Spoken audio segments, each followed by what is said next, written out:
Bismillahirrahmanirrahim. Assalamualaikum warahmatullahi wabarakatuh. Hello everyone, I'm Inayatul Aini. Now I would like to explain to you about psychological barriers in receptive skills learning.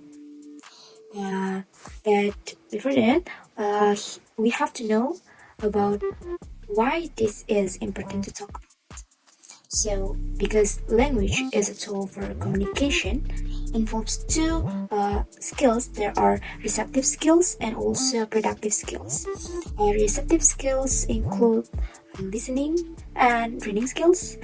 The productive are speaking and writing skills. But here we are more specific to talk about psychological barriers in receptive skills learning. Because we all know that psychology barriers on students, that there are some people who got difficulty in communication. They cannot comprehend and expert the idea. It indicates that there are psychological barriers faced by them. Psychological barriers are productive and receptive skills disorder in which there are difficult in listening, speaking, reading, and writing skills. In language, there is we call language disorder. Language disorder is an impairment that makes it hard for someone to find the right words and form clear sentences when speaking. It can also like the difficulty to understand another person says. A child may have difficulty understanding what others say to put thoughts into words or words. So here we have to analyze to get to give a better treatment for the students. We have to know the exact barriers in receptive skills by the students.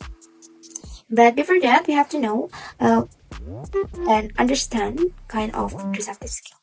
So the skills, this is a skill that we use to receive a language. The meaning of receptive skills is the skill that we use to receive language. There are skills that we use to understand what another people tell or write to us. Receptive skills also means measuring a person's proficiency in speaking, and also this skill include listening and reading. Receptive skills are meant to be used for receiving a language. It is how you unpack the information given to you by the one you are speaking with. It can also be from understanding what someone is reading, while I already gave the meaning of receptive skills before. So now we move to the receptive skill, reading and listening. So reading is a complex cognitive process of decoding symbols in order to construct or derive meaning or reading comprehension. It is a means of language acquisition, of communication, and of sharing information and ideas.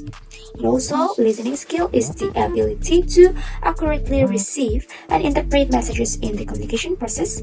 Listening is the key to have an effective communication. Without the ability to listen effectively, message is very easy to get misunderstanding. So listening is very important. That many people or top employees provide listening skill to train their employees. So this is not surprising when you consider that good listening skill can lead you to have a better customer satisfaction, greater productivity with fewer mistakes, and also increasing the sharing of information that in turn can lead to more creative and innovative works. Okay, now we move to psychological barriers in receptive skill. So what are psychological barriers in receptive skills? Here I have conclude there are 7 of them. First is comprehension disorders in aphasia. So the patient who have problem understanding sentence, that is disorder of syntactic comprehension. So this aphasia is a neurological disorder caused by damage to the portion of the brain that are responsible for the language. There are four categories of this aphasia. So first is expressive aphasia, involves difficulty in conveying thoughts through speech or writing. The patient knows what he wants to say, but they cannot find the words that they need. Second, receptive aphasia involves the difficulty understanding spoken or written language. The patient hears the voice of or see the print but cannot make sense of the words. And the third is patients with anemic or amnesia aphasia. So these people have less severe form of aphasia, have difficulty in using the correct names for particular object, people, place, and or event. And last is global aphasia results from severe and extensive damage to the language areas of the brain. Okay, now we move to dyslexia. So this primarily associated with trouble reading. Some doctors, specialists, and educators may refer to it as a reading disorder or reading disability, but it can also affect reading, spelling, and even speaking. People with dyslexia can still understand complex ideas. Now we move to the third barriers. It's slow word level processing, or we can call word identification skill.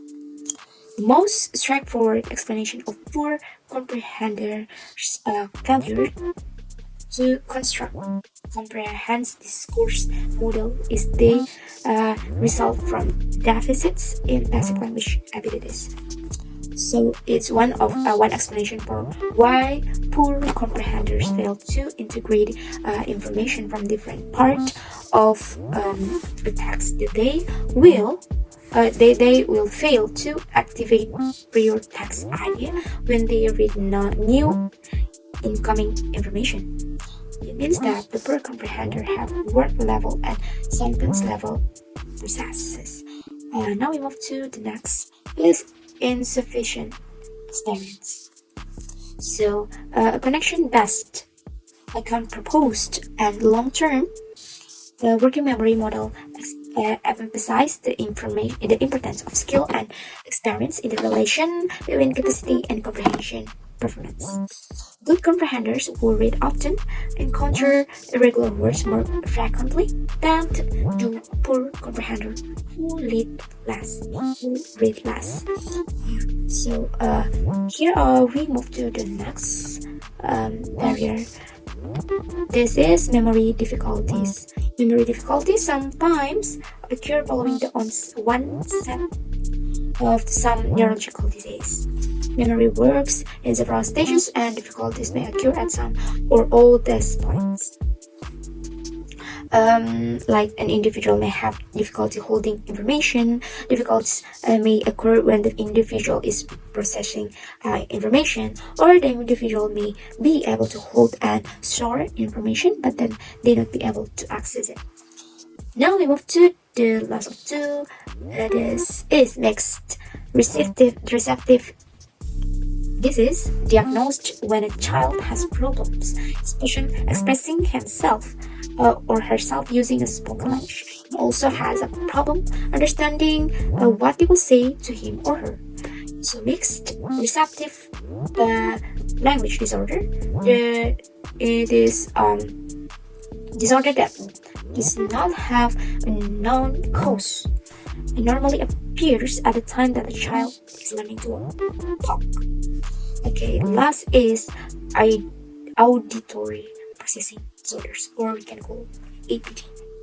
So this increase in awareness has resulted in a plethora of misconception and misinformation, as well as confusing regarding just what is and isn't an APD. It is diagnosed and methods of managing and treating the disorder. So, conclusion for this explanation that there are some psychological barriers present in learning language. It can be seen in various aspects, such as neurological disorder, auditory processing disorders, memory capacity, and slow word level.